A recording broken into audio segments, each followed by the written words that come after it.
SV news కు స్వాగతం. ముందుగా హెడ్లైన్స్. వాళ్ళెంత ఆడిపోసుకున్నా శక్తిమాత అనుగ్రహమే నన్ను కాపాడుతుంది మోదీ.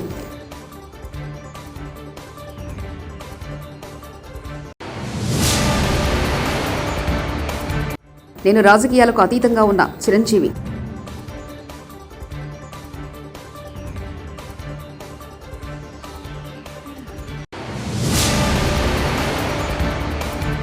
నన్ను షర్మిలను నరికేస్తారా?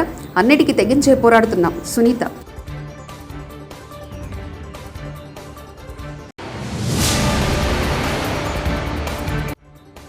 ల్యాండ్ టైటిలింగ్ యాక్ట్లో ప్రజలు భయభ్రాంతులకు గురవుతున్నారు నారా లోహిత్. మొఘల్ రాజు ఔరంగజేబ్తో తనను పోలిస్తూ శివసేన నేత సంజయ్ రౌత్ చేసిన వ్యాఖ్యలపై ప్రధాని నరేంద్ర మోదీ ఘాటుగా స్పందించారు. ఎవరెంత ఆడుపేసుకున్నా శక్తిమాత అనుగ్రహం తనకు రక్షణ కవచంలా నిలుస్తుందని అన్నారు. సజీవంగా ఉన్న మరణానంతరం సైతం నన్నెవరూ పాతి పెట్టలేరని మహారాష్ట్రలోని నందూర్బుర్లో శుక్రవారం నాడు జరిగిన ఎన్నికల ప్రచార సభలో మోదీ వ్యాఖ్యానించారు. जनता को सिर्फ झूठे वादे किए,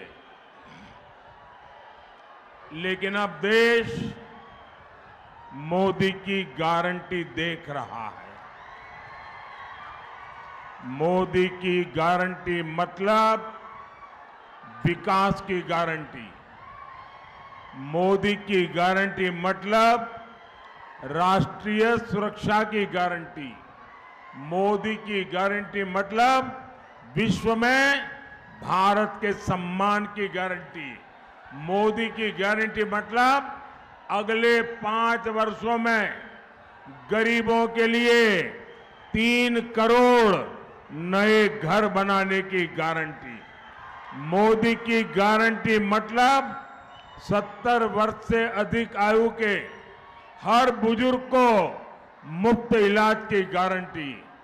और मोदी गारी गारंटी अंटे गारंटी गा पूर्तయ్యే गारंटी. తాను రాజకీయాలకు అతీతంగా ఉన్నానని ప్రముఖ నటుడు చిరంజీవి అన్నారు. గురువారం ఢిల్లీలో జరిగిన కార్యక్రమంలో భారత అత్యున్నత పురస్కారాల్లో ఒకటైన పద్మవిభూషణ్ అందుకున్న సంగతి తెలిసిందే. ఢిల్లీ నుంచి హైదరాబాద్ చేరుకున్న ఆయన మీడియాతో మాట్లాడారు. తాను పిఠాపురానికి వెళ్లనున్నట్లు జరుగుతున్న ప్రచారంలో వాస్తవం లేదని స్పష్టం చేశారు. సుదీర్ఘ ఈ కళా సేవకి కేంద్ర ప్రభుత్వం గుర్తించి ఈ పద్మ విభూషణ్ అవార్డు ఇవ్వటం నిజంగా చాలా ఆనందంగా సంతోషంగా ఉంది.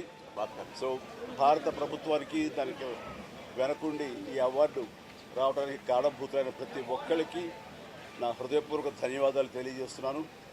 అండ్ ముఖ్యంగా ఈ అవార్డు రావటం వెనుకాల నా కృషి, నా కళాసేవ, ఈ సమాజానికి ఎంతో కొంత ఇతోధికంగా నేను చేసినటువంటి సేవలు ఇవన్నీ పక్కన పెడితే నన్ను గుండెలో పెట్టుకుని ఆదరించి ప్రేమించినటువంటి నా అభిమానులు, అలాగే ప్రేక్షకులు, అలాగే నాకు ఎన్నో అవకాశాలు ఇచ్చి ఈ రోజున నన్ను నేను లాగా తీర్చిదిద్దుకోవడానికి కారణభూతమైనటువంటి నా డైరెక్టర్స్కి, నా నిర్మాతలకి, నా ఇతర టెక్నీషియన్స్కి, ప్రతి ఒక్కరికి ఎవరైతే దోహదపడ్డారో ప్రతి ఒక్కరికి నేను ధన్యవాదాలు తెలియజేసుకుంటూ ఈ అవార్డు ఇదంతా వారి సహకారం నేను ఈ ఎత్తుకు ఎదగడానికి కారణమైనటువంటి వారందరిది. కాబట్టి ఈ సందర్భంగా మరొకసారి నా సంతోషాన్ని తెలియజేసుకుంటూ నేను ధన్యవాదాలు తెలియజేస్తాను. ఏమండి, నిజంగా ఇది వారికి ఎంతైనా రావడం సముచితం. రావాలని నేను కూడా మనస్ఫూర్తిగా అభిలషిస్తున్నాను, రావాలని కోరుకుంటున్నాను.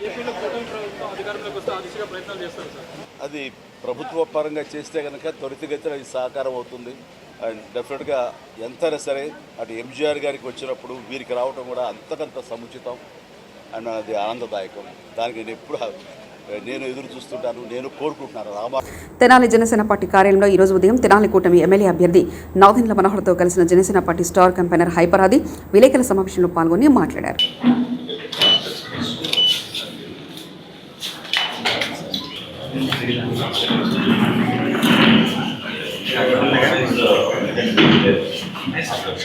మనస్ఫూర్తిగా హైపరాది గారు జనసేన పార్టీ ప్రచారం కోసం అనేక నియోజకవర్గాల్లో ఈ ఎండల్లో కూడా ప్రచారం చేస్తూ పవన్ కళ్యాణ్ గారిని ఆయన సిద్ధాంతాల్ని నమ్ముకుని యువతని ఒక మంచి ఆదర్శవంతంగా మార్చే దిశలో పనిచేస్తున్నప్పుడు హైపరాది గారు కూడా చాలా మనస్ఫూర్తితోటి ఆ కార్యక్రమాన్ని ఇంకా విజయవంతం చేసే విధంగా ఎప్పటి నుంచో పార్టీ కోసం కృషి చేస్తూ ఉన్నారు.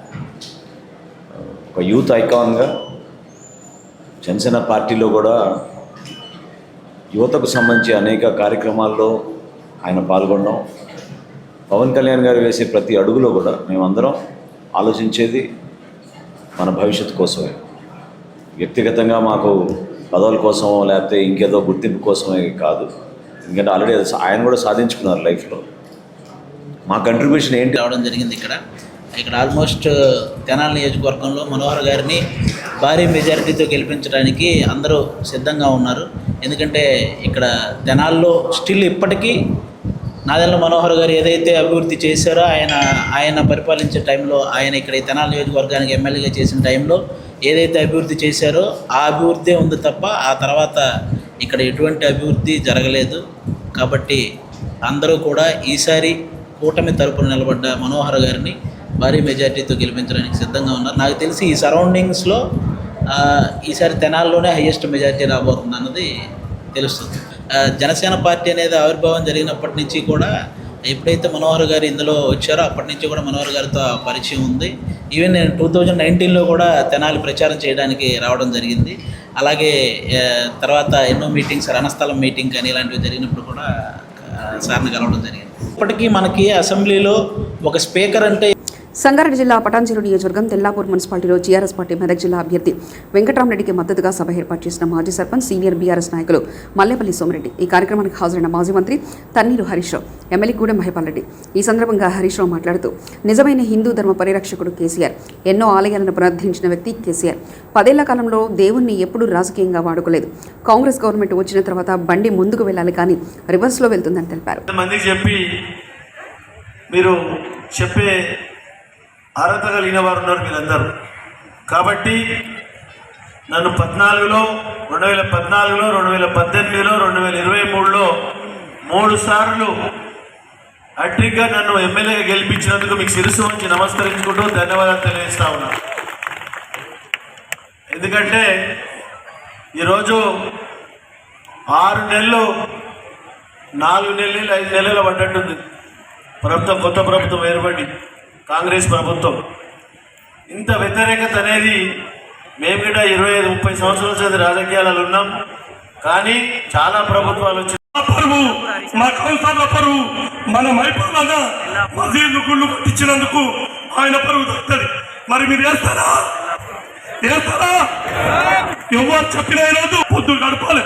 అవ్వాయి నేనున్నప్పుడు నేను చేసిన మళ్ళీ 5 నెలలు అయింది. మీరు ఎందుకు చేస్తారా?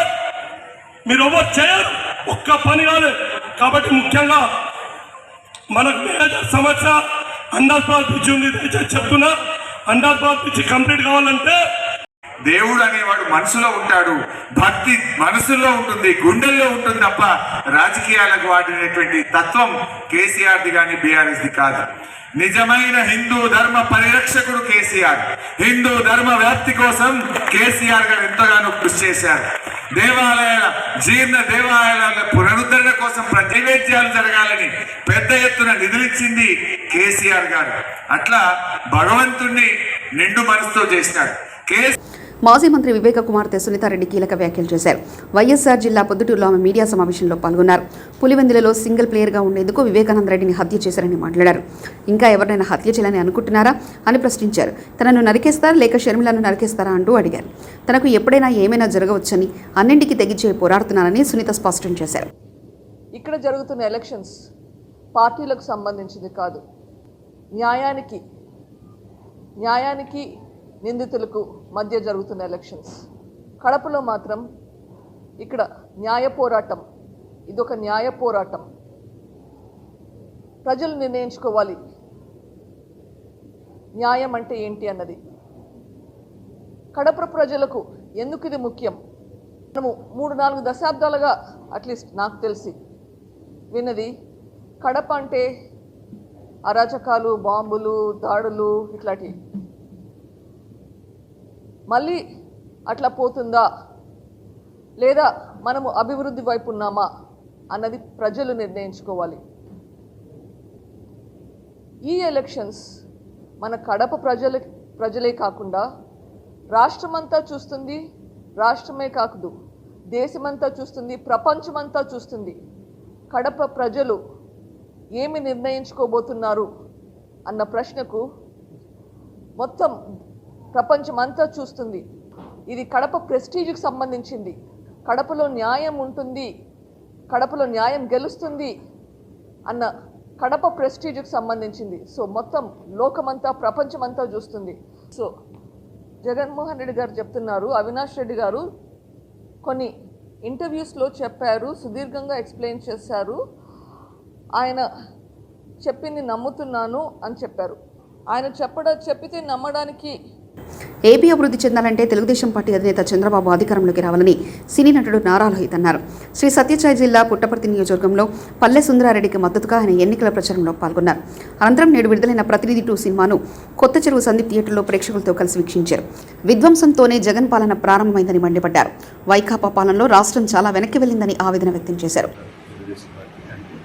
చాలా మంచి మేనిఫెస్టో అన్ని వర్గాల వాళ్ళకి అందరికీ సహాయం చేయాలి. 5 సంవత్సరాల్లో రాష్ట్రం చాలా వెనకబడిపోయింది. అది బేసిక్గా మనం అదే అంటున్నాను కదా, ఇందాక మనం తెలంగాణతో పోటీ పడతాం. కొత్త రాష్ట్రం అయినా సరే, క్యాపిటల్ లేకపోయినా సరే 2014 నుంచి 19. కానీ 19 తర్వాత ఈ రాష్ట్రం ఒక క్యాపిటల్ లేకుండా, అసలు ఏ కొత్త కంపెనీ రాకుండా, ఎన్నో కంపెనీలు ఉన్న కంపెనీలు కూడా తరలిపోయే పరిస్థితి. సో ఈ ప్రభుత్వంలో చాలామంది చాలా రకాల ఇబ్బందులు పడ్డారు. అతను మొదలెట్టిందే ఒక విధ్వంసంతో, ప్రజావేదికను కూల్చేయడంతో. తర్వాత ప్రతి ఒక్కరి జీవితంలో ఏదో ఒక విధంగా ఇబ్బంది పెట్టారు. లాస్ట్లో అయితే ల్యాండ్ టైటిలింగ్ అండ్ యాక్ట్ అని చెప్పి ఒకటి తీసుకొచ్చారు. దానివల్ల ప్రతి ఒక్కరు భయభ్రాంతులకు గురయ్యారు. సో ఈ ప్రభుత్వంలో ఎవరూ ఆనందంగా లేరు. సో ఖచ్చితంగా ప్రజల్లో శ్రీకాకుళం నుంచి తిరగడం జరుగుతుంది. మల్కాజ్గిరి బీజేపీ పార్టీ పార్లమెంట్ అభ్యర్థి ఈటెల రాజేందర్ హైత్నగర్లోని బంజారా కాలనీలో స్థానిక కార్పొరేటర్ నవజీవన్ రెడ్డితో కలిసి బస్తీలో పర్యటించారు. ఈ సందర్భంగా ఆయన మాట్లాడుతూ ప్రభుత్వం ఏర్పడిన అతి తక్కువ కాలంలోనే ప్రజల విశ్వాసం కోల్పోయిన ముఖ్యమంత్రి రేవంత్ రెడ్డి అని అన్నారు. వృద్ధులకు 4,000 రూపాయలు, వికలాంగులకు 6,000 రూపాయలు పెన్షన్ ఇస్తానని చెప్పి మోసం చేశారన్నారు. రైతులకు 2 లక్షల రూపాయలు రుణమాఫీ చేస్తామని, కళ్యాణ లక్ష్మి పథకం కింద 1 లక్ష రూపాయల నగదు, తులం బంగారం ఇస్తామని చెప్పి ప్రజలను తప్పుదోవ పట్టించారన్నారు. కాంగ్రెస్ పార్టీ ప్రకటించిన 6 గ్యారెంటీలలో మహిళలకు ఆర్టీసీ బస్సులలో ఉచిత ప్రయాణం తప్ప ఏ ఒక్క హామీ నెరవేర్చకపోగా ముఖ్యమంత్రి రేవంత్ రెడ్డి మొహం చాటేశారని విమర్శించారు. ప్రజల్ని ప్రలోభాలకు గురి చేసి ఓట్లు దండుకునే ప్రయత్నం చేస్తున్నారని పేర్కొన్నారు. బస్తీలలో ఉండే హరిజన, గిరిజన మహిళలు ఆలోచించి ఓట్లు వేయాలని విజ్ఞప్తి చేశారు. సాధ్యం కాని హామీలు ఇచ్చి ప్రజలను మోసం చేసిన కాంగ్రెస్ పార్టీ చిత్తుగా ఓడగొట్టాలన్నారు.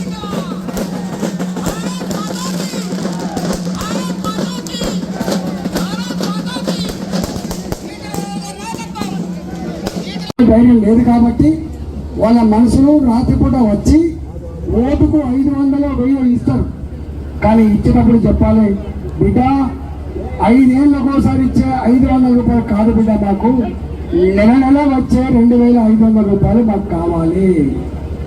నెల వచ్చే 4000 రూపాయల పెన్షన్, ఇచ్చే 6000 పెన్షన్ కావాలి. దీనికోసం ఓటు ఇస్తాం. కానీ ఈ భిక్షమా? నీ 500 రూపాయలు ఒక్కరోజు సార్ దుకాణం పోతే ఖర్చు అయిపోతాయి. అందుకని దయచేసి మీరు ఎట్టి పరిస్థితులు కూడా పైసలు ఇస్తే కూడా వద్దంటారా, తీసుకున్నారు కానీ ఓటు మాత్రం వేస్తే ఆగమైపోతామని చెప్పి మనం చేస్తున్నాం. ఎందుకు ఈ మాట అంటున్నా?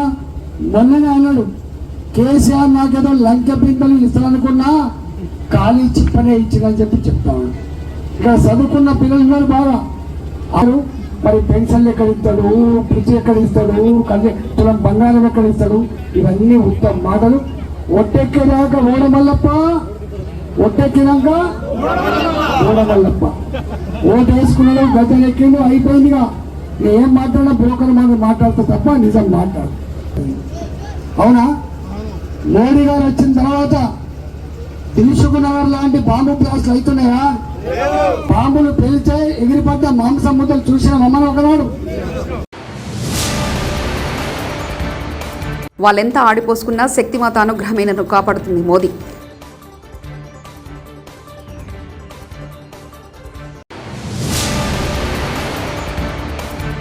నేను రాజకీయాలకు అతీతంగా ఉన్న చిరంజీవి.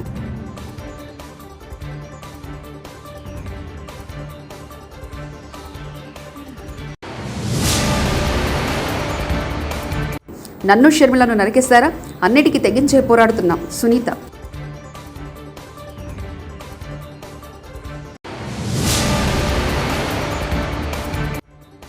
ల్యాండ్ టైటిలింగ్ యాక్ట్లో ప్రజలు భయభ్రాంతులకు గురవుతున్నారు నారా లోహిత్.